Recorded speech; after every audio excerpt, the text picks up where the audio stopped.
Oke teman-teman, setelah sebelumnya saya menjelaskan bagian API sebagai penghubung antara database dan aplikasi, maka selanjutnya saya akan menjelaskan bagian Flutter.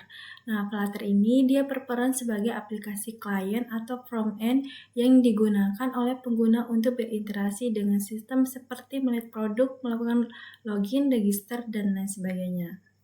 Nah, pada aplikasi Flutter ini, struktur kode dibagi menjadi beberapa bagian utama. Nah, yang pertama itu yang paling penting itu dia ada di folder lib. Nah, folder lib ini juga memiliki sub-folder seperti folder models, ada folder provider, ada folder screens, dan ada folder service. Baik, sebelum saya melanjutkan untuk menjelaskan terkait dari isi file tersebut atau tentang shortcut-shortcut yang ada di file ini, saya akan sedikit menjelaskan maksud dari folder-folder ini. Yang pertama ada folder model, yang dimana folder models ini digunakan untuk menyimpan kelas yang mempresentasikan struktur data aplikasi. Nah, data yang dikirim oleh API berbentuk JSON, kemudian diubah menjadi objek DAR menggunakan model. Terus selanjutnya untuk folder providers, yaitu dia digunakan untuk mengelola state atau kondisi data pada aplikasi. Data yang diambil dari API melalui service akan disimpan di provider, kemudian dibagikan ke seluruh halaman aplikasi yang membutuhkan data tersebut. Kemudian ada folder screens, yaitu dia berisikan halaman-halaman antarmuka aplikasi yang digunakan oleh pengguna. Nah, folder ini dia menampilkan tampilan seperti halaman login, register, halaman utama, detail produk, dan keranjang. Terus untuk folder terakhir, folder service, yaitu dia berfungsi untuk mengatur komunikasi antara aplikasi Flutter dengan API. Nah, di dalam folder ini dia terdapat fungsi-fungsi yang mengirim request ke API menggunakan metode POST atau GET, nah, seperti login, register, pengambilan data produk, dan pembuatan pesanan.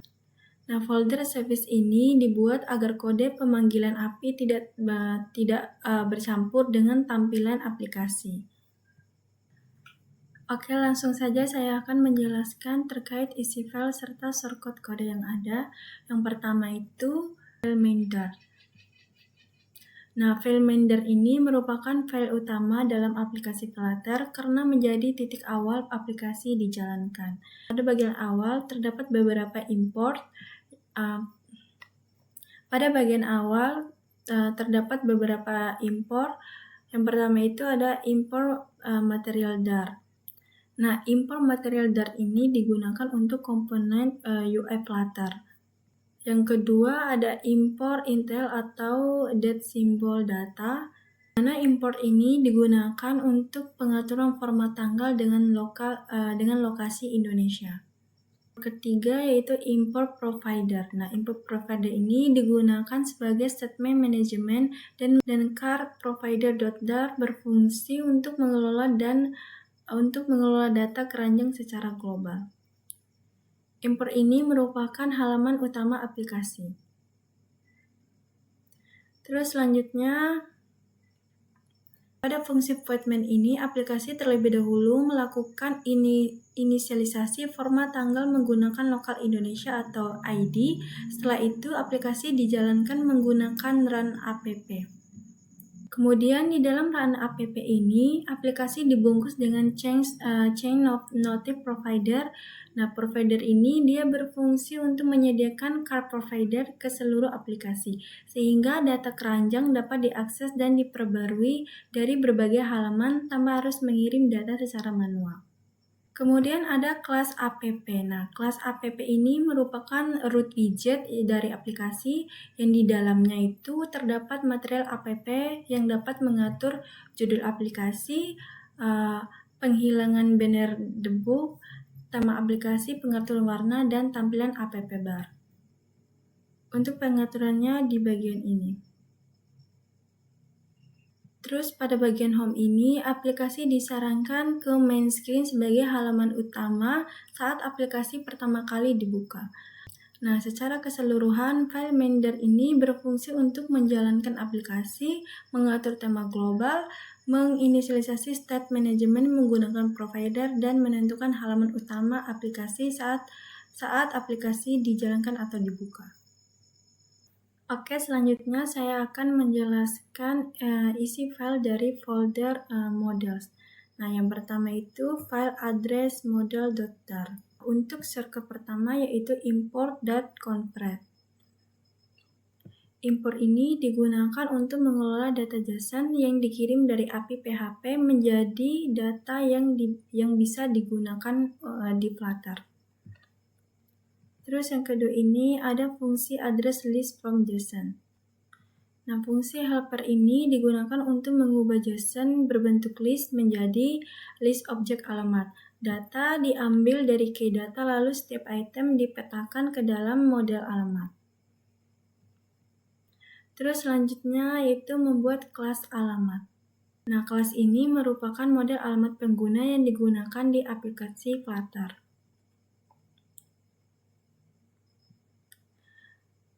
Habis membuat kelas alamat, kemudian ini adalah bagian properti dalam kelas alamat tersebut. Di bagian ini mendefinisikan struktur data alamat seperti ID alamat, ID pengguna, label alamat, nama penerima, nomor telepon, dan lain sebagainya itu. Terus selanjutnya ini ada bagian dari konstruktor kelas alamat. Nah, konstruktor ini digunakan untuk membuat objek alamat dan memastikan semua data wajib diisi dengan keyword required this. Required this ini artinya bahwa data tersebut itu wajib diisi. Terus di sini ada bagian factory alamat from JSON. Nah, factory ini digunakan untuk mengubah JSON menjadi objek alamat. Selanjutnya ada parsing ID alamat dan ID pengguna. Nah, pada bagian ini digunakan integer tree parser agar lebih aman sehingga aplikasi tidak error jika data ID dari server kosong atau null. Pada bagian ini digunakan integer tree parser agar lebih aman sehingga aplikasi tidak mudah error jika data ID dari server kosong atau null. Terus yang terakhir ini ada bagian mapping field JSON ke property. Nah, bagian ini memetakan setiap field dari JSON seperti label, nama penerima, nomor telepon, alamat lengkap, kota, provinsi, dan kode pos. Nah, di sini menggunakan tipe data string. Oke, lanjut di file kategori model.tar.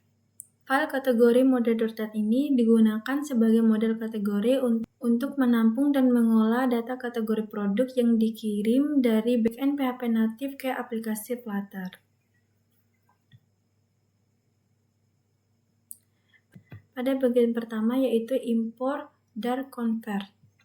Nah, seperti yang saya jelaskan di file address model.tar, maksud dari import ini yaitu digunakan untuk mengolah data JSON yang dikirim dari API PHP menjadi data yang bisa digunakan di aplikasi Flutter. Terus selanjutnya ini terdapat fungsi helper kategori yang dimana fungsi ini berperan sebagai helper untuk mengubah data JSON berbentuk list menjadi list object. Nah, data diambil dari key data lalu setiap item diubah menjadi objek kategori menggunakan factory from JSON. Selanjutnya membuat kelas kategori dengan di dalamnya terdapat properti ID kategori, nama, sama slope. Kemudian di sini adalah bagian konstruktor dari kelas kategori. Nah, seperti yang dijelaskan pertama, required this ID kategori, nama, dan slope ini menandakan bahwa di ID kategori, nama, dan slope ini wajib diisi. Terus yang terakhir ini adalah factory kategori from JSON. Nah, factory kategori from JSON ini dia berfungsi untuk mengubah data JSON menjadi objek kategori. Pada bagian ini, ID kategori digunakan integer tree parser agar lebih aman jika data server kosong atau null sehingga aplikasi tidak mengalami error. Kemudian ada field JSON seperti ID kategori, nama, dan slug ini dipetakan ke dalam properti objek kategori. Nah, di sini menggunakan tipe data string. Sehingga dengan adanya file kategori model.dart ini, data kategori dari backend dapat dikelola dengan rapi dan mudah digunakan di berbagai bagian aplikasi Flutter. Oke, selanjutnya ini ada file order detail model.dart. Oke, yang pertama di sini ada kelas order detail model. Nah, kelas ini digunakan untuk menyimpan data utama pesanan seperti ID pesanan, nomor invoice, jumlah total harga, biaya ongkir, status, dan lain sebagainya itu.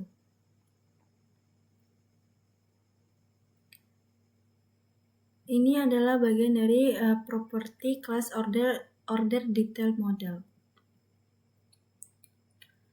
Kemudian ini adalah bagian dari konstruktor kelas order detail model, di mana di sini maksudnya itu ID pesanan, nomor invoice, jumlah, dan lain sebagainya itu dia wajib diisi karena di sini ada shortcut record this. Terus selanjutnya ada faktor order detail model. Nah, ini dia berfungsi untuk mengubah data JSON dari API PHP menjadi objek Dart. Kemudian ini adalah bagian dari parsing list item produk. Nah, maksud dari shortcut ini yaitu untuk mengambil data produk dari JSON lalu diubah menjadi list order detail item. Kemudian di bagian ini digunakan agar aplikasi tidak error jika data kosong atau tidak sesuai dengan tipe. Kemudian di bagian ini adalah untuk penanganan data nol atau kosong. Nah, jika data alamat kosong, maka dia akan otomatis diisi nilai default. Selanjutnya ada kelas order detail item. Kelas ini digunakan untuk menyimpan data produk yang dipesan. Yang dimana di kelas order detail item ini ada properti item seperti ada jumlah, harga saat pesan, nama produk, dan gambar produk. Terus ini adalah bagian dari konstruktor kelas order detail item. Kemudian ini adalah bagian dari factory order detail item, dimana dia di sini untuk mengubah data JSON item produk menjadi objek Dart. Oke, lanjut di file berikutnya yaitu file order history model.dart. Oke, di bagian pertama itu kita harus mengimpor Dart convert. Terus selanjutnya ini adalah bagian fungsi helper order history list from JSON. Fungsi ini untuk mengubah JSON list dari API menjadi list order history. Terus ini adalah bagian dari kelas order history dan konstruktor dari kelasnya. Nah, di dalam kelas ini dia terdapat ada beberapa properti, yaitu ID pesanan, nomor invoice, jumlah, dan lain sebagainya itu. Kemudian ini adalah bagian factory order history from JSON. Dia berfungsi untuk mengubah data JSON menjadi objek Dart. Selanjutnya ini adalah bagian dari parsing integer dan double. Nah, maksud dari shortcut ini dia digunakan agar aplikasi tidak mengalami error jika data dari server berupa string atau kosong.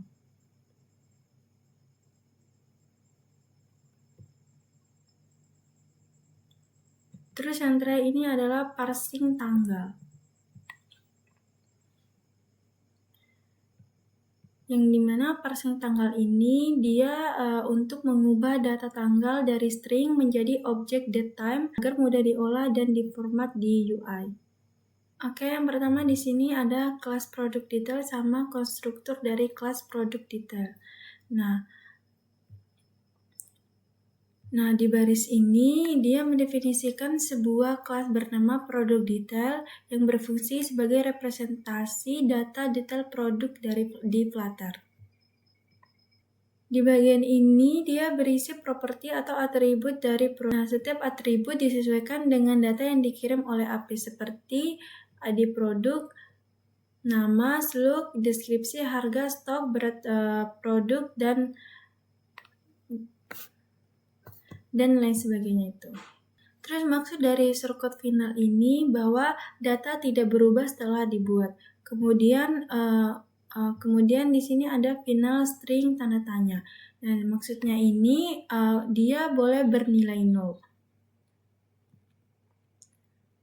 Selanjutnya ini di bagian ini maksudnya itu untuk menampung banyak URL gambar produk. Kemudian di bagian konstruktor ini digunakan untuk membuat objek produk detail. Shortcut record this ini menandakan bahwa data tersebut wajib diisi saat objek dibuat. Sedangkan deskripsi ini dia tidak wajib diisi karena bisa bernilai 0. Terus ini adalah bagian dari factory product detail. Nah, factory ini digunakan untuk mengubah data JSON yang diterima dari API menjadi objek produk detail. Kemudian ada parsing ID produk.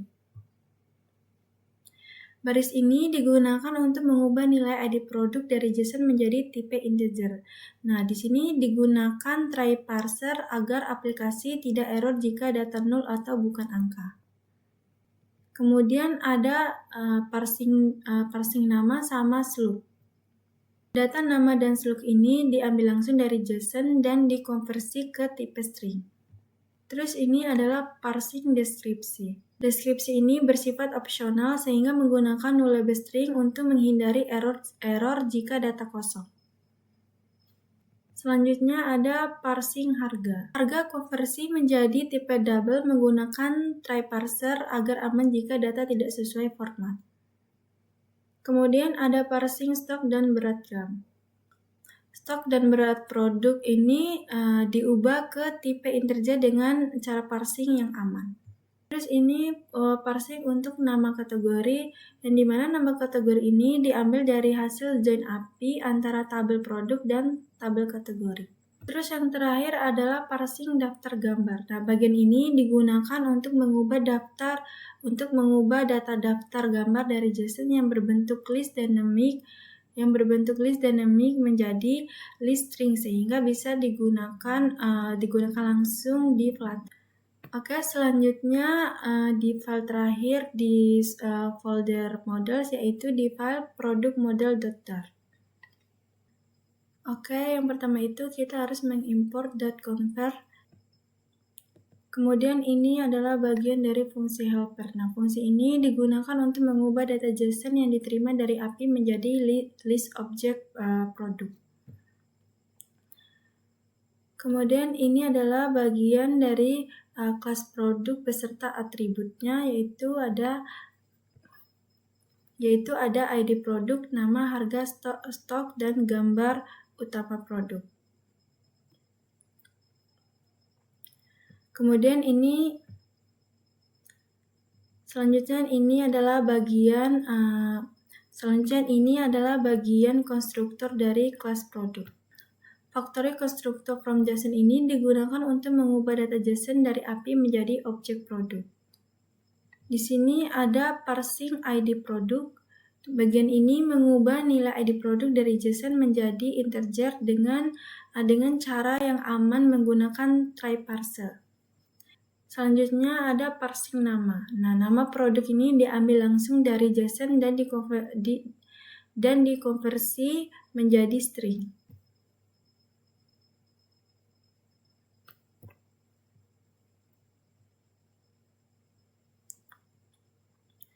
Kemudian ada parsing untuk harga, yaitu harga produk dikonversi ke tipe double.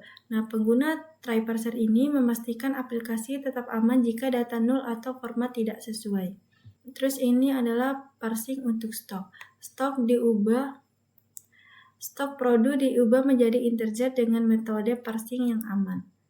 Terus di baris terakhir ini adalah parsing untuk gambar utama. Gambar utama produk itu diambil dari JSON yang bersifat opsional sehingga menggunakan tipe nullable string. Oke, dengan adanya model produk ini, data produk dari API dapat dikelola dengan lebih terstruktur, dan aman. Nah, model ini juga memudahkan Flutter dalam menampilkan data produk tanpa harus mengolah JSON secara langsung di tampilan aplikasi. Oke, selanjutnya kita akan lanjut ke folder providers. Nah, di folder providers ini ada satu file yaitu namanya carprovider.tar. Oke, pada bagian ini saya akan menjelaskan shortcut kode dari car item yang digunakan untuk mengelola fitur keranjang belanja pada aplikasi Flutter. Nah, keranjang belanja ini dibuat menggunakan konsep State Management Provider. Nah, di baris pertama ini ada import pk Flutter material.tar. Baris pertama ini digunakan untuk mengimpor library material.tar karena chain notifier ini berasal dari Flutter material. Kemudian di baris kedua ini untuk mengimpor model produk detail karena data produk yang dimasukkan ke keranjang berasal dari detail produk. Nah, selanjutnya ini ada class car item. Class car item digunakan sebagai model data untuk item yang berada di dalam keranjang belanja. Kemudian ini adalah bagian dari properti atau atribut di kelas car item. Properti atau atribut quantity ini tidak menggunakan final karena jumlah barang bisa bertambah atau berkurang. Selanjutnya ini adalah bagian dari konstruktor kelas car item. Terus di bagian ini adalah kelas car provider yang berfungsi untuk mengelola state keranjang belanja. Nah, kata kunci with change notifier ini memungkinkan beritahu widget Flutter ketika data keranjang berubah. Selanjutnya ini adalah bagian data keranjang atau map. Nah, keranjang ini disimpan dalam bentuk map, di mana key adalah ID produk dan value adalah objek car item. Terus ini adalah bagian dari getter item. Nah, getter ini digunakan untuk mengakses data keranjang dari luar kelas. Kemudian ini adalah bagian dari getter item count. Nah, getter ini untuk menghitung jumlah item unik di keranjang. Selanjutnya ada getter total harga. Getter ini digunakan untuk menghitung total harga keranjang. Kemudian bagian ini adalah fungsi untuk menambah item ke keranjang. Kemudian kode ini untuk mengecek apakah produk dengan ID tertentu sudah ada di dalam keranjang. Nah, jika produk sudah ada, maka yang diubah hanyalah nilai quantity yaitu ditambah 1. Kemudian di bagian ini maksudnya yaitu jika produk belum ada di keranjang, maka produk baru akan ditambahkan dengan kuantitas awal 1. Nah, di baris ini sangatlah penting karena digunakan untuk memberitahu Flutter bahwa data keranjang telah berubah sehingga tampilan UI akan diperbarui secara otomatis. Kemudian di bagian ini adalah bagian untuk fungsi remove item. Nah, fungsi ini digunakan untuk menghapus satu produk dari keranjang berdasarkan ID produk. Terus yang terakhir itu ada fungsi clear cart. Nah, fungsi ini digunakan untuk mengosongkan seluruh isi keranjang, biasanya setelah proses checkout selesai. Oke, kita lanjut di folder berikutnya, yaitu di folder screen. Nah, di folder screen ini ada beberapa file. Yang pertama itu ada file akun screen.tar. Nah, file ini berfungsi untuk menampilkan halaman akun pengguna. Halaman ini bersifat dinamis, artinya tampilan akan berubah tergantung apakah pengguna itu sudah login atau belum.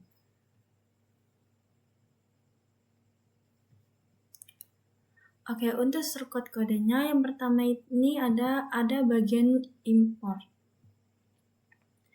Nah, bagian import ini digunakan untuk memanggil library dan file lainnya yang dibutuhkan.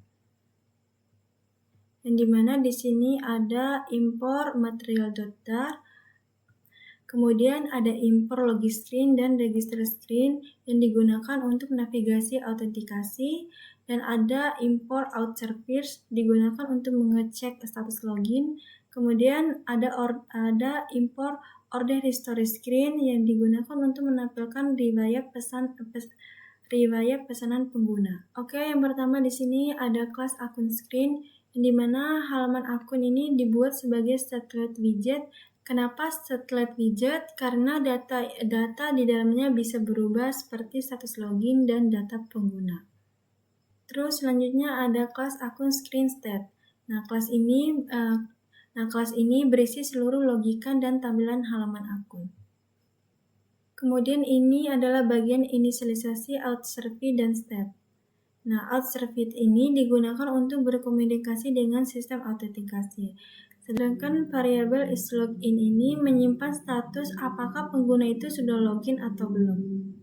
Kemudian di sini ada user data, yang dimana user data ini digunakan untuk menyimpan data pengguna seperti nama dan email. Kemudian ini adalah bagian dari initstat. Nah, fungsi initstat ini dipanggil saat halaman pertama kali dibuka. Di sini aplikasi langsung mengecek status login pengguna. Kemudian ini adalah bagian untuk cek status login. Dan baris ini memanggil fungsi isLogin dari Autoservice untuk mengetahui status login. Kemudian maksud dari baris ini, jika pengguna sudah login, maka data pengguna seperti nama dan email akan diambil dari penyimpanan lokal. Nah, setStat ini digunakan agar tampilan UI-nya diperbarui sesuai status login terbaru. Kemudian fungsi ini digunakan untuk logout pengguna, lalu memperbarui tampilan halaman akun setelah logout. Kemudian ini adalah bagian method build. Nah, bagian ini adalah inti dari halaman akun, yang dimana jika pengguna sudah login, maka yang ditampilkan adalah profil pengguna. Nah, jika belum login, maka akan ditampilkan tampilan ajakan login atau daftar. Di bagian ini adalah shortcut untuk tampilan jika pengguna sudah login. Oke, selanjutnya ini adalah tampilan tombol riwayat pesanan. Nah, list style ini digunakan sebagai tombol navigasi ke halaman riwayat pesanan. Kemudian maksud dari baris ini yaitu saat tombol ditekan, aplikasi akan berpindah ke halaman order history screen. Kemudian ini adalah bagian dari tombol logout-nya. Nah, di tombol logout ini digunakan untuk mengeluarkan pengguna dari sistem dan menghapus data login. Selanjutnya ini adalah tampilan saat belum login. Nah, widget ini ditampilkan jika pengguna belum login. Kemudian ini adalah bagian dari tombol login.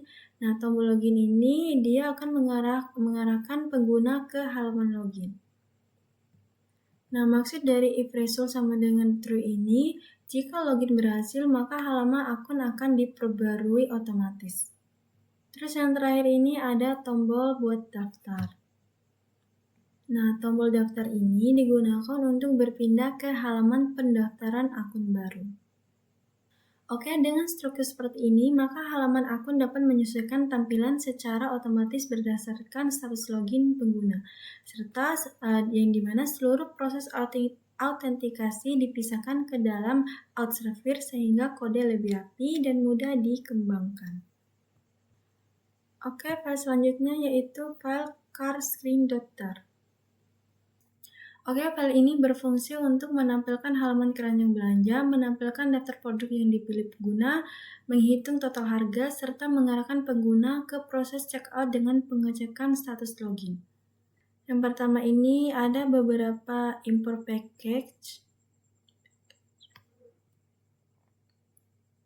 Yang pertama, import material.tar. Nah, di sini import ini digunakan untuk komponen UI Flutter.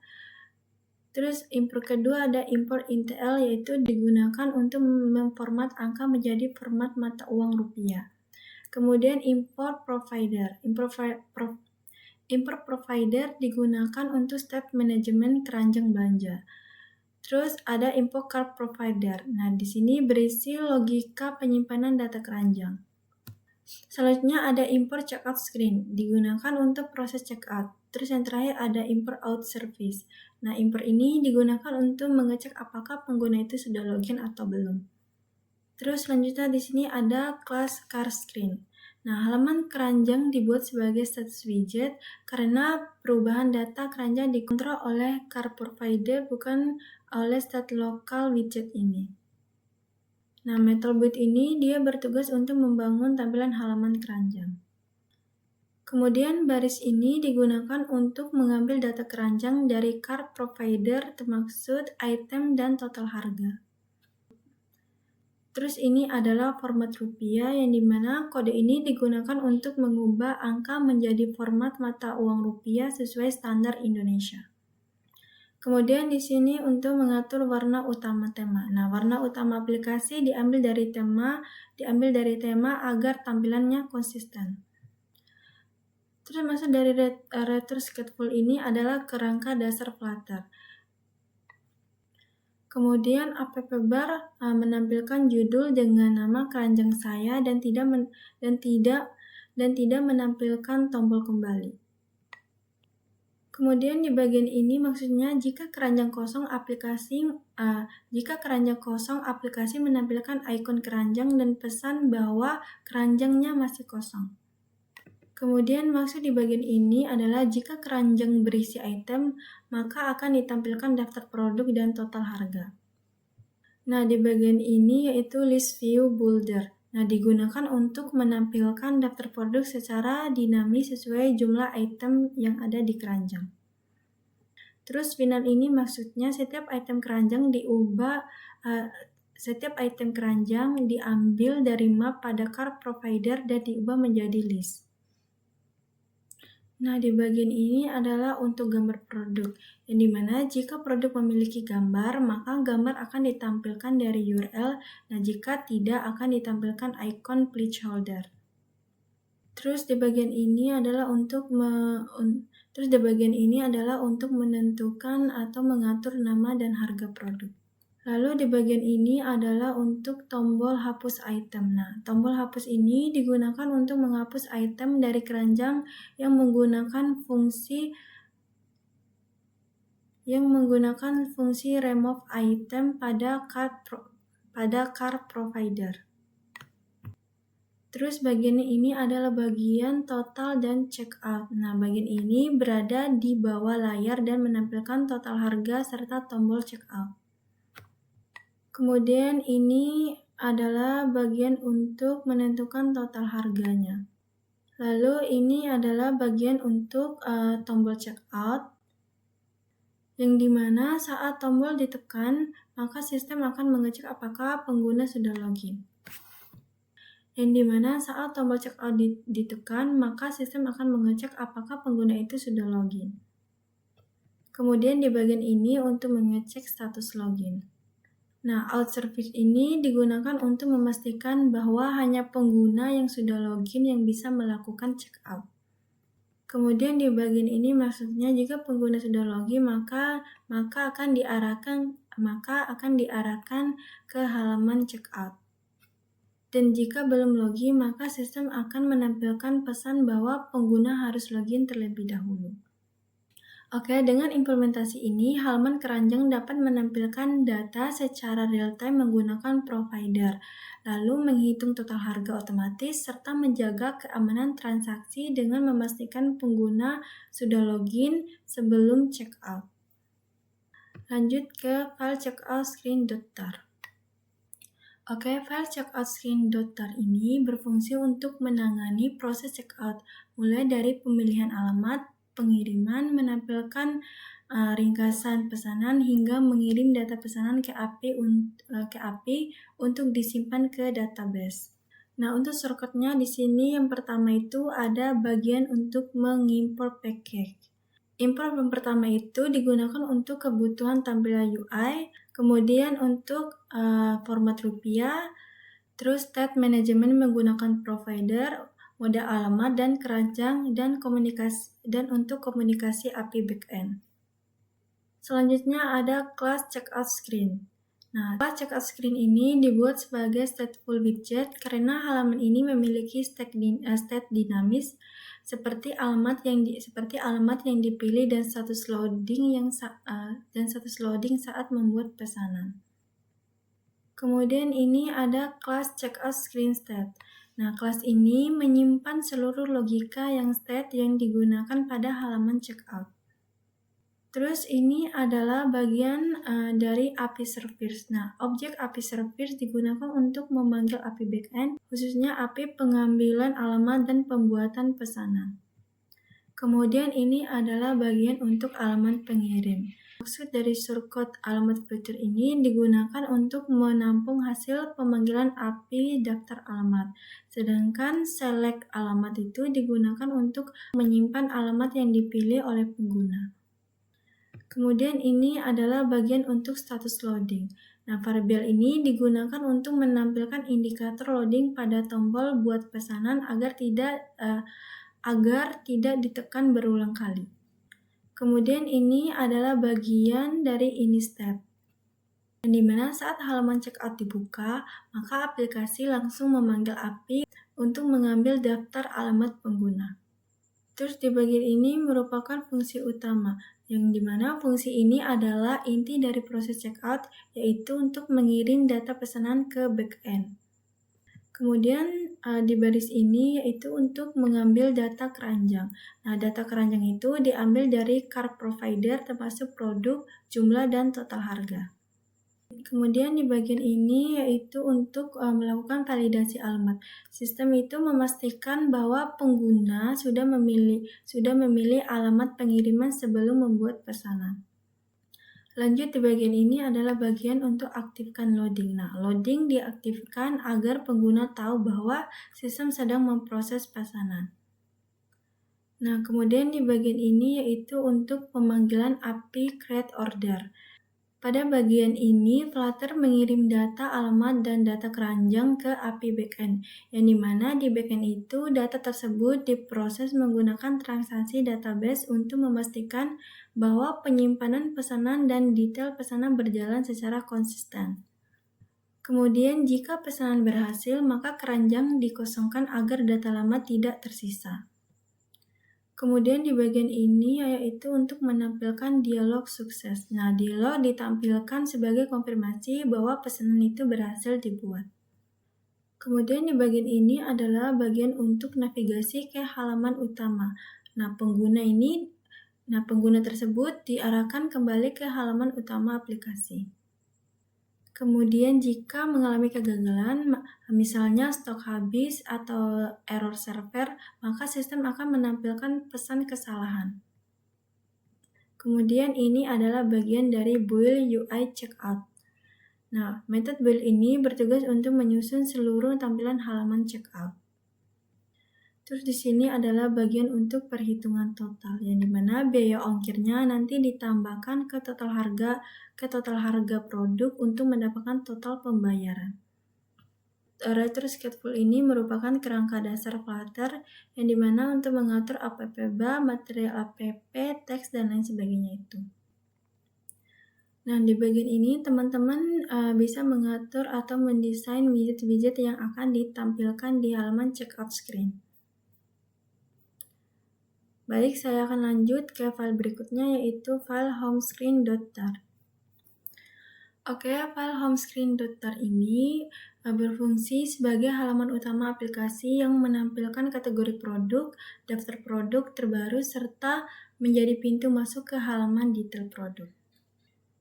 Nah, yang pertama ini ada bagian import. Nah, bagian import ini digunakan untuk memanggil library Flutter, format rupiah, model data, service API, dan halaman detail produk. Kemudian ada class homescreen.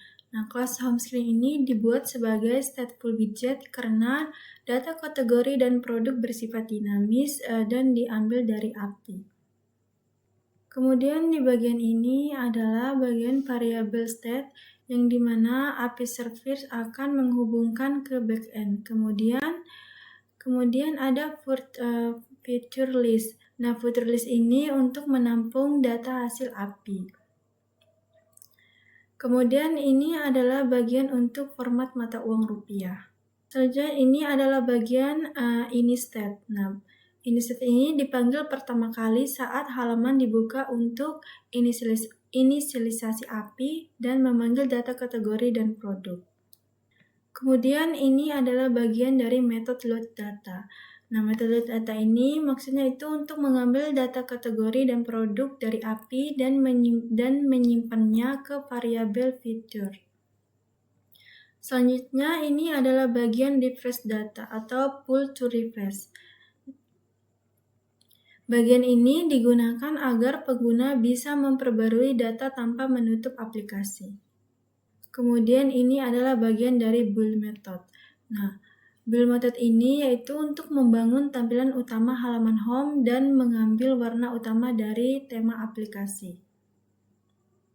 Kemudian data stateful ini merupakan kerangka dasar Flutter dan dia ini untuk mengatur dan di sini dia untuk mengatur app bar dan search bar.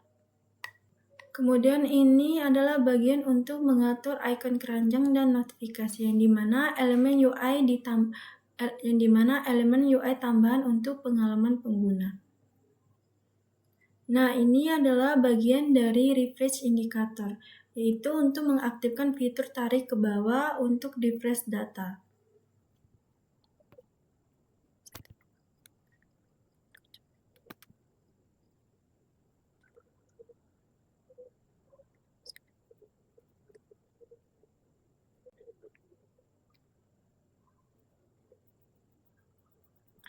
Oke, saya singkat saja untuk bagian source code di bagian ini sampai di bawah.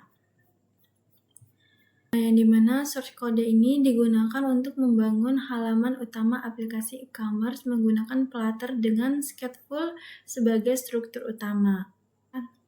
Nah, pada bagian app bar ditampilkan search bar yang masih bersifat tampilan seperti ikon keranjang dan notifikasi tanpa fungsi. Terus di bagian body menggunakan refresh indicator untuk memuat ulang data dengan gestur tarik ke bawah. Nah, seluruh konten ini dibungkus dalam score viewer agar halaman dapat di-scroll. Lalu data kategori diambil dari API menggunakan fitur builder dan ditampilkan secara horizontal dalam bentuk chip. Nah, kemudian data produk juga diambil menggunakan fitur builder dan ditampilkan dalam bentuk grid view 2 kolom. Kemudian di setiap produk ditampilkan dalam card yang berisi gambar, nama, dan harga. Warna harga menggunakan warna primer aplikasi. Saat produk ditekan, aplikasi akan berpindah ke halaman detail produk dengan mengirim ID produk. Oke, selanjutnya kita akan lanjut ke file login screen.tar. Oke, lanjut yang pertama yaitu kita harus mengimpor library. Nah, di bagian ini digunakan untuk memanggil widget Flutter, halaman register untuk navigasi, sama Outserver untuk proses login ke API. Kemudian ini adalah bagian dari kelas login screen. Nah, login screen ini menggunakan stateful widget karena ada perubahan set atau loading, ada validasi form, dan ada input pengguna. Kemudian di sini untuk melakukan deklarasi state dan variabel, yang dimana from key ini yaitu untuk validasi from, terus Outserver untuk pemanggilan API login, text editing controller ini untuk mengambil input email dan password, kemudian shortcut is loading itu untuk indikator proses login. Kemudian ini ada fungsi untuk handle login, yang dimana fungsi utamanya untuk validasi form, terus kirim email dan password ke API, kemudian simpan data user jika login sukses dan menampilkan notifikasi. Dan ini adalah untuk validasi form, maksudnya itu jika form tidak valid, maka proses login akan dihentikan. Selanjutnya ini adalah bagian untuk mengaktifkan loading. Nah, maksudnya itu untuk mengaktifkan tombol dan menampilkan indikator loading. Nah, di sini adalah untuk memanggil API login untuk mengirim email dan password ke backend melalui out service.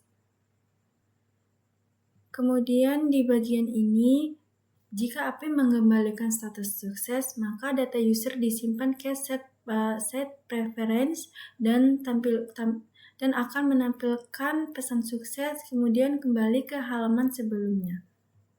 Kemudian ini adalah bagian untuk login gagal.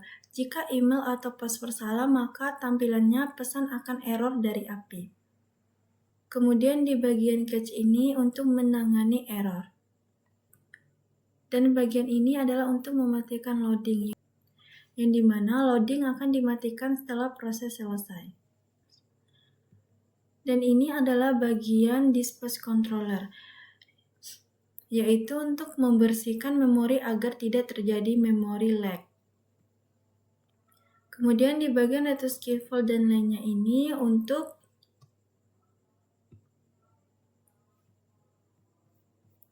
mengatur forum login, input email,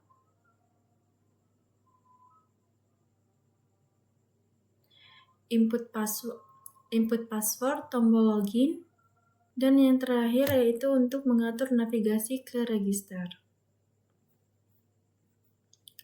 Oke, lanjut di file selanjutnya yaitu file mainScreen.tar. Oke, fungsi dari file mainScreen.tar ini yaitu untuk menjadi halaman utama aplikasi dengan button navigasi bar. Kemudian untuk menampilkan halaman yang berbeda saat tab diklik, beranda, keranjang, dan akun. Oke, yang pertama ini ada import package library. Nah, import pertama itu yaitu import library Flutter dan halaman-halaman lainnya seperti halaman home screen, car screen, dan akun screen. Nah, di kelas main screen ini digunakan shortcut stateful widget karena tampilan berubah saat tab diklik. Terus create state. Nah, create state ini untuk membuat main screen state yang menampung logika halaman. Terus selanjutnya ini adalah bagian state class dan select index. Select index ini maksudnya untuk menyimpan tab yang aktif. Terus angka 0 itu berarti tab pertama atau beranda ditampilkan saat awal aplikasi. Selanjutnya ini adalah bagian daftar halaman. Nah, widget option itu list halaman yang akan ditampilkan sesuai tab. Kemudian elemen add select index itu dipakai di body untuk menampilkan halaman aktif. Kemudian ini adalah fungsi dari untuk ganti tab. Fungsi ini dipanggil saat pengguna klik tab.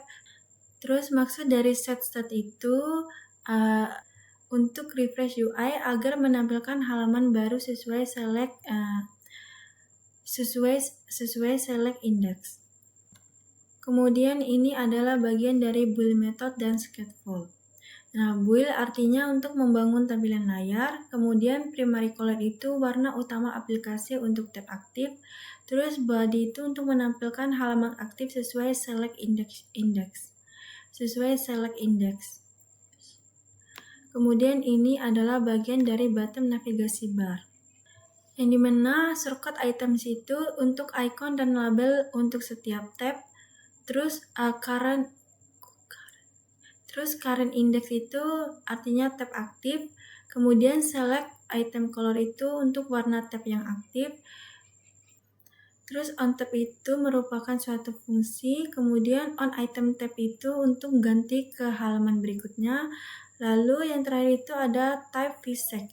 Nah, type vsec ini maksudnya itu semua tab terlihat tetap. Oke, file berikutnya adalah file order detail screen.tar.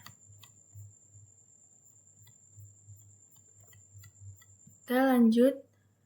Yang pertama itu kita mengimpor package Flutter untuk widget material design, terus package IntelL untuk format tanggal dan mata uang, kemudian model order detail model yang menyimpan data pesanan, dan API service untuk memanggil API. Kemudian di sini ada kelas order detail screen. Nah, order detail screen adalah stateful widget karena tampilan akan berubah saat data pesanan diterima. Di sini kita menerima ID pesanan sebagai parameter yang digunakan untuk mengambil detail pesanan yang ingin ditampilkan. Kemudian ini adalah bagian state class dan pemanggilan API. Kelas ini kita membuat objek API service untuk memanggil backend, kemudian din ini Kemudian di init state itu kita memanggil API untuk mendapatkan detail pesanan berdasarkan ID pesanan dan menyimpannya di order detail fitur. Bagian ini adalah untuk kita mengatur fungsi status warna. Di sini kita punya fungsi get status color yang memberikan warna berbeda sesuai status pesanan. Misalnya hijau untuk selesai, merah untuk dibatalkan, terus biru untuk dikirim, dan orange untuk menunggu. Kemudian ini adalah bagian dari build method dan format rupiah. Di build ini kita membuat format rupiah menggunakan number format agar harga tampil dalam format mata uang Indonesia.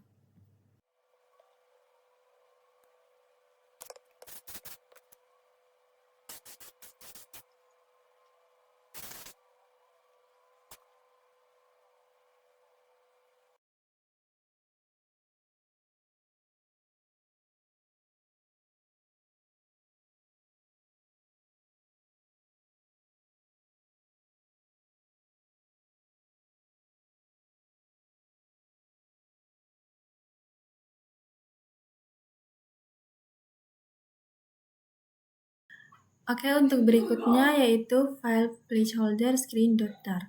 Nah, langsung saja untuk shortcut pertamanya yaitu kita mengimpor package flutter material.tar.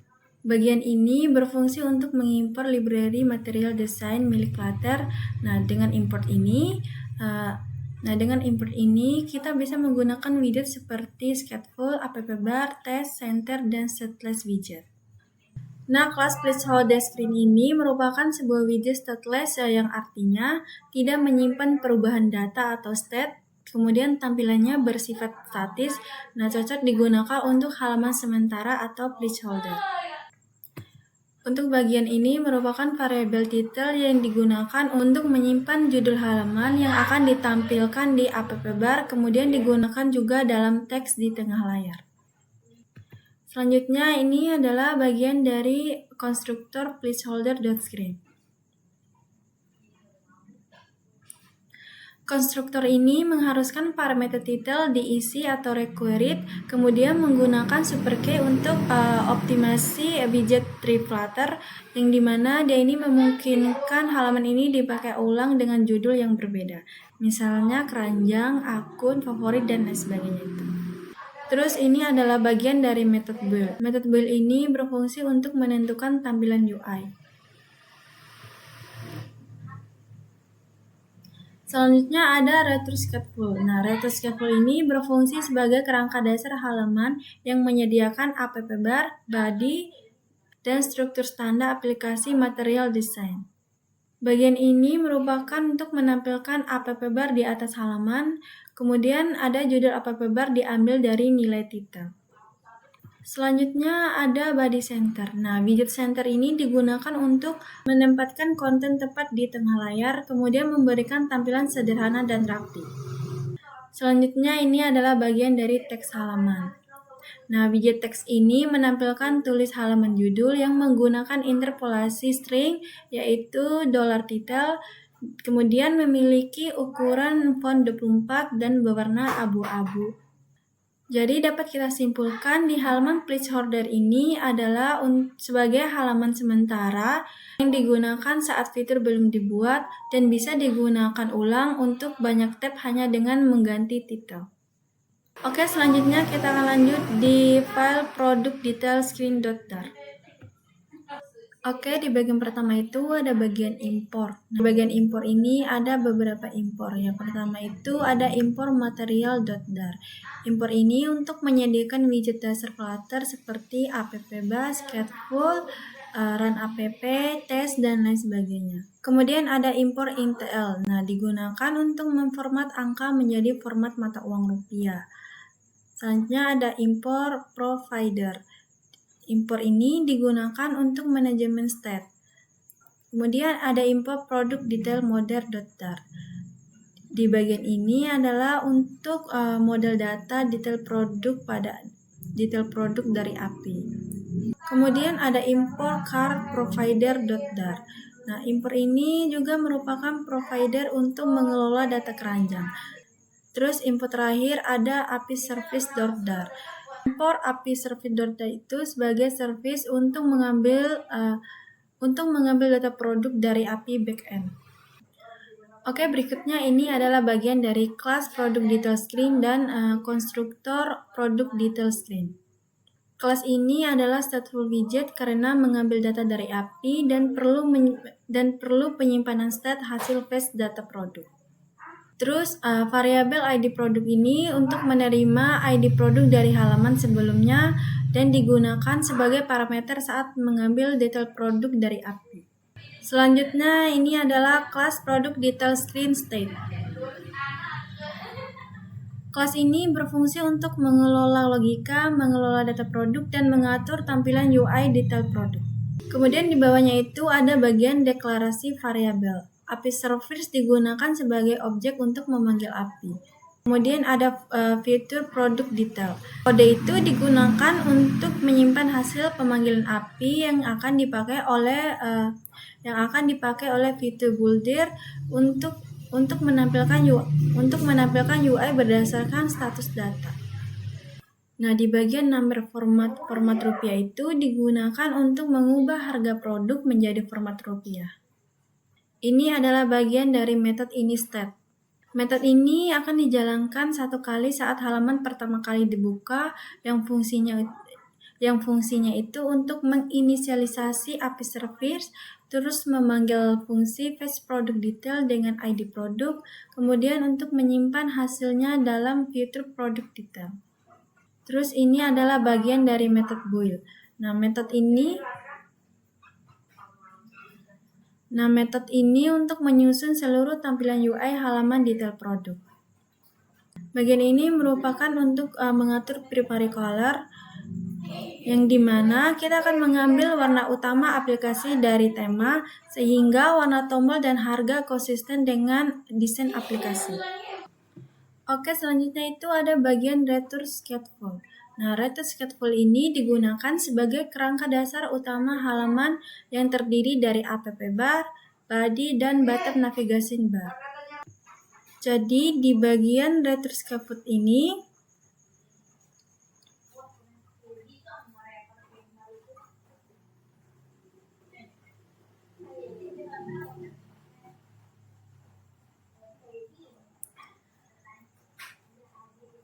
return scaffold pada produk detail screen ini berfungsi sebagai kerangka utama halaman detail produk. Di dalamnya terdapat app bar sebagai navigasi, serta body yang dapat di-scroll dan menampilkan informasi produk secara vertikal mulai dari gambar, nama, harga, deskripsi, hingga tombol aksi. Oke, lanjut di file terakhir, yaitu file register screen.tar. Oke, langsung saja. Yang pertama itu di bagian import. Di sini ada dua import, yaitu import material dar dan import out service dar. Import out service dar ini berisi fungsi komunikasi ke API backend untuk proses registrasi pengguna. Kemudian ini adalah bagian dari kelas register screen. Kelas ini untuk mengelola input pengguna semacam nama, email, dan password, terus mengelola proses ASIC atau registrasi ke API, dan juga memiliki state loading untuk menonaktifkan tombol saat proses berlangsung. Kemudian di bagian ini adalah kelas register screen state. Kelas ini bertanggung jawab untuk validasi form, pengambilan input user, dan pemanggilan API registrasi. Kemudian di bagian ini digunakan sebagai kunci untuk mengakses dan memvalidasi form. Terus memastikan juga semua input telah memenuhi aturan sebelum dikirim ke API. Selanjutnya ada out service. Objek out service digunakan untuk menghubungkan aplikasi Flutter dengan backend dan menjalankan proses registrasi akun pengguna. Kemudian ini adalah bagian controller untuk mengambil data dari text field. Selanjutnya ini adalah bagian state untuk melacak proses loading. Di bagian ini merupakan fungsi untuk menangani proses registrasi. Yang pertama itu ada validasi form. Yang pertama itu ada fungsi handle register. Nah, yang dimana merupakan fungsi utama untuk proses registrasi akun terdiri dari beberapa tahap. Yang pertama ada validasi form. Nah, bagian ini untuk memastikan semua field terisi dari valid. Jika tidak valid, maka proses akan dihentikan. Kedua, ini adalah bagian aktifkan loading. Bagian ini untuk mengubah isLoading menjadi nilai true. Terus ini adalah bagian untuk pemanggilan API register. Selanjutnya ini adalah bagian untuk penanganan respon, yang dimana jika berhasil maka akan menampilkan snackbar sukses dan kembali ke halaman logi. Sebaliknya, jika gagal, dia akan menampilkan snackbar error dari server. Terus ini merupakan bagian untuk tanangi jika ada error koneksi atau jaringan. Kemudian ini bagian untuk mematikan loading, yang dimana shortcut isLoading akan dikembalikan ke nilai false. Kemudian ini adalah bagian dari method dispose. Nah, method dispose ini digunakan untuk membersihkan test editing controller dan mencegah kebocoran memori. Selanjutnya ini adalah method build. Method build untuk menyusun tampilan UI halaman registrasi. Kemudian ini adalah bagian untuk mengambil warna utama dari tema aplikasi agar tampilannya tetap konsisten. Nah, di bagian data scaffold pada halaman registrasi ini berfungsi sebagai kerangka utama tampilan aplikasi. App bar digunakan untuk menampilkan judul halaman dan navigasi. Sedangkan bagian body berisi form pendaftaran pengguna yang disusun secara vertikal menggunakan kolom. Nah, seluruh isi halaman dibungkus dengan padding dan single choose scroll view agar tampilan rapi, responsif, dan dapat di-scroll saat keyboard muncul. Form registrasi terdiri dari input nama, email, kata sandi, serta tombol daftar yang digunakan untuk mengirim data pendaftaran ke sistem. Baik, selanjutnya kita akan lanjut di folder service. Nah, di folder service ini ada dua file, yaitu file API service dan file out service.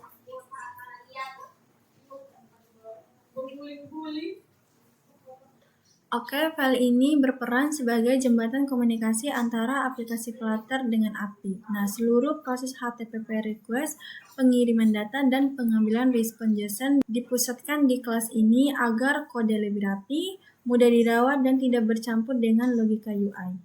Nah, yang pertama ini ada bagian import. Yang pertama ada import dar convert. Nah, digunakan untuk encode dan decode data JSON. Yang kedua ada import HTTP, yaitu library untuk melakukan HTTP request seperti GET dan POST. Ketiga ada import shared preference, menyimpan dan mengambil data login pengguna secara lokal. Terus ada import folder model yang terdiri dari file kategori, produk, model, produk detail, address, dan order history. Nah, import dari model tersebut itu digunakan untuk memetakan JSON dari API menjadi objek dar. Terus yang terakhir ada import card provider, digunakan saat mengirim data pesanan checkout. Selanjutnya di sini ada kelas API service. Kemudian di bagian ini merupakan bagian base URL. Variabel ini menyimpan alamat dasar API backend yang fungsinya untuk menghindari pengulangan penulisan URL, terus mempermudah perubahan alamat server. Selanjutnya ini adalah bagian dari fungsi fetch kategori. Nah, fungsi fetch kategori ini untuk mengambil daftar kategori produk dari server. Yang dimana untuk alur kerjanya itu pertama itu mengirim request get ke API kategori, lalu mengecek status HTTP yang dimana di sini ada kode 200 yang artinya berhasil, terus mengonversi JSON ke list kategori menggunakan helper model, lalu menangani error koneksi atau server.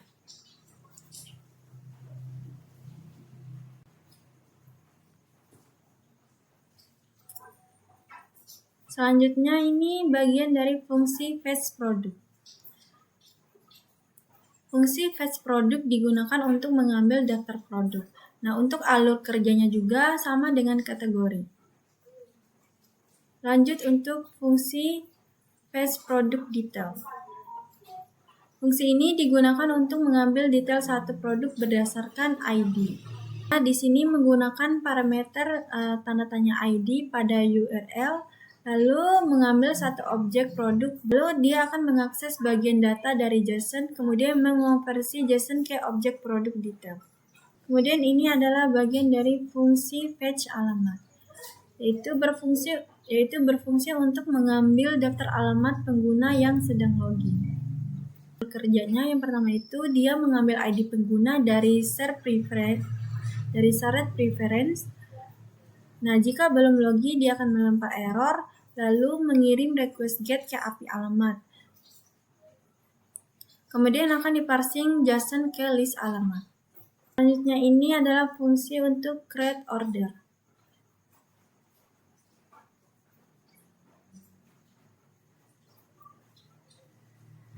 Nah, ini adalah bagian dari fungsi untuk create order.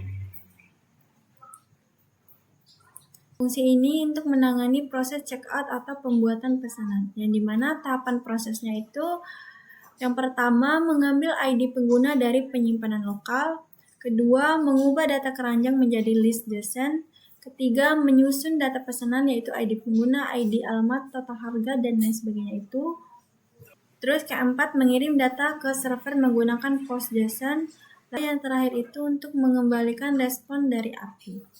Selanjutnya ini adalah fungsi get order history. Nah, fungsi ini digunakan untuk mengambil riwayat pesanan pengguna. Untuk alur kerjanya yaitu dia mengambil ID pengguna dulu, kemudian mengirim request get ke API riwayat pesanan, lalu melakukan parsing JSON ke list order history, yang terakhir menangani error koneksi. Oke, untuk fungsi terakhir yaitu fungsi get order detail. Fungsi ini untuk mengambil detail satu pesanan.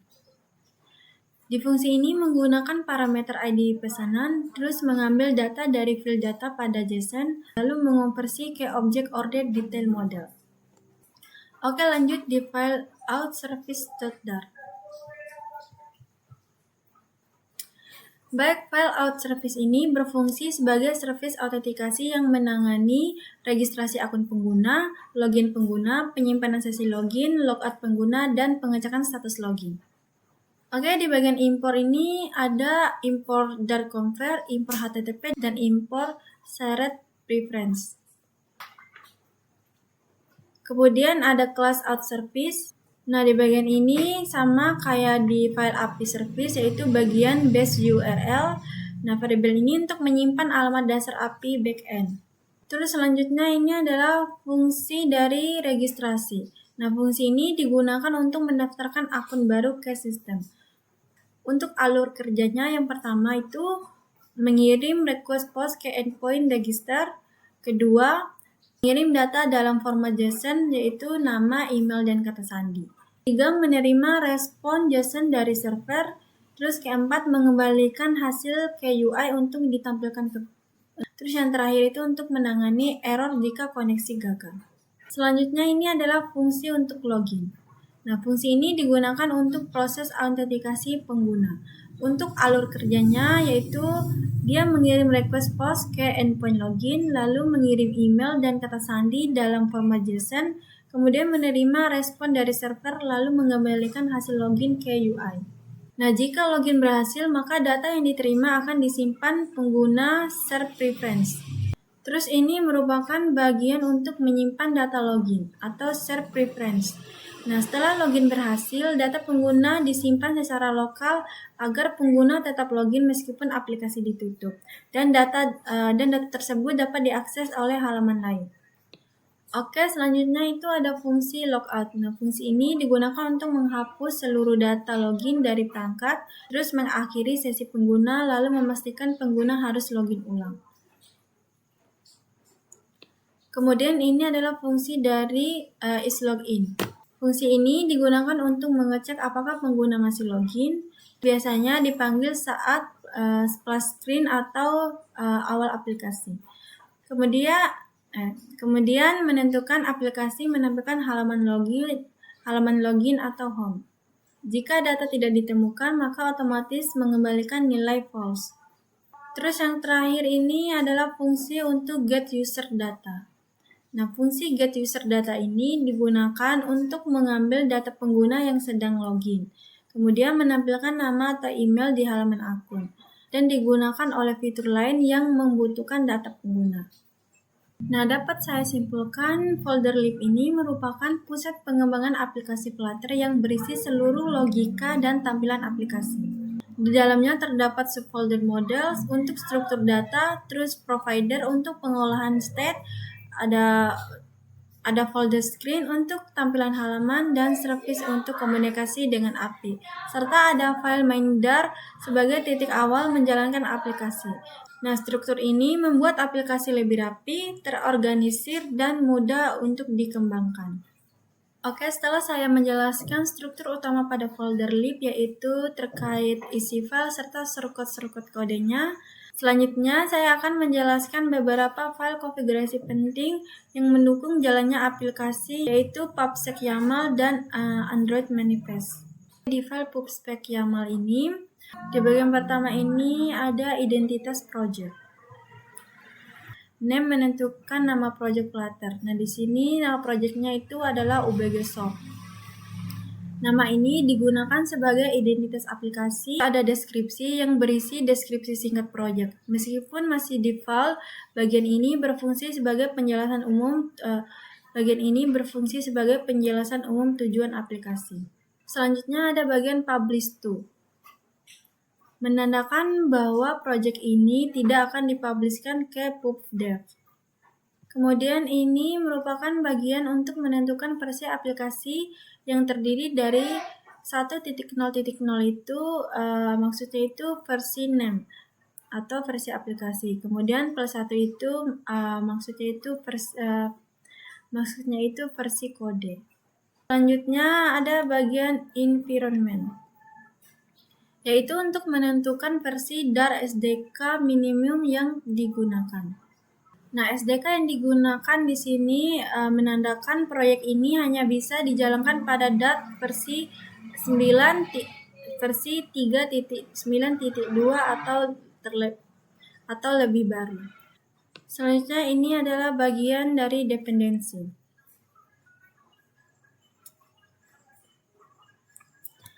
Bagian ini berisi library yang dibutuhkan agar aplikasi berjalan. Yang pertama ada Flutter. Flutter menandakan bahwa proyek ini adalah aplikasi Flutter, bukan pakai Dart biasa. Terus ada Cupertine Icons. Digunakan untuk menyediakan icon bergaya iOS dan digunakan pada widget Cupertine Icons. Kemudian ada HTTP. HTTP digunakan untuk melakukan komunikasi HTTP, mengakses API backend yaitu GET dan POST, terus digunakan pada out service dan API service. Kemudian INTL digunakan untuk format angka, tanggal, dan mata uang. Ada provider digunakan untuk manajemen state aplikasi, mengelola data global seperti keranjang belanja, dan menghubungkan data antar halaman tanpa perlu passing data manual. Terus yang terakhir ada bagian shared preference. Digunakan untuk menyimpan data secara lokal, menyimpan status login, dan menyimpan ID, nama, dan email pengguna. Kemudian ada bagian dev dependency. Nah, bagian ini berisi library pendukung pengembangan. Yang pertama ada Flutter Test, digunakan untuk menjalankan unit test. Terus Flutter Lines digunakan untuk memberikan aturan penulisan kode dan membantu menjaga kualitas dan konsisten kode. Kemudian di bagian terakhir yaitu ada bagian Flutter. Nah, di bagian Flutter ini ada Usage Material Design, menandakan bahwa aplikasi menggunakan material icon dan icon bawaan Flutter akan otomatis tersedia. Oke, mungkin ini saja yang ada di dalam file pubspec YAML. Selanjutnya kita akan beralih ke file manifest Android. Android manifest ini merupakan file konfigurasi utama Android yang berisi identitas aplikasi, aktivitas utama, hak akses aplikasi, dan konfigurasi sistem Android. Tanpa file ini, aplikasi Android tidak dapat dijalankan. Oke, di baris pertama ini ada tag manifest. Tag ini menjadi root elemen dari konfigurasi Android, yaitu mendefinisikan namespec Android. Selanjutnya ada tag application. Tag ini mendefinisikan aplikasi secara keseluruhan. Yang pertama ada Android label. Android label digunakan untuk menentukan nama aplikasi yang tampil di launcher Android, yaitu UBGSoft. Kemudian ini ada Android name. Menggunakan shortcut aplikasi name yang diatur oleh Flutter, digunakan untuk menginisialisasi Flutter Engine dan memastikan plugin Flutter berjalan dengan benar. Terus yang terakhir ini ada Android icon. Icon ini menentukan ikon aplikasi yang akan ditampilkan di home screen Android. Selanjutnya ini adalah bagian dari tag activity. Nah, tag activity ini atau main tag activity merupakan aktiviti utama tempat Flutter dijalankan. Kemudian ada bagian dari metadata.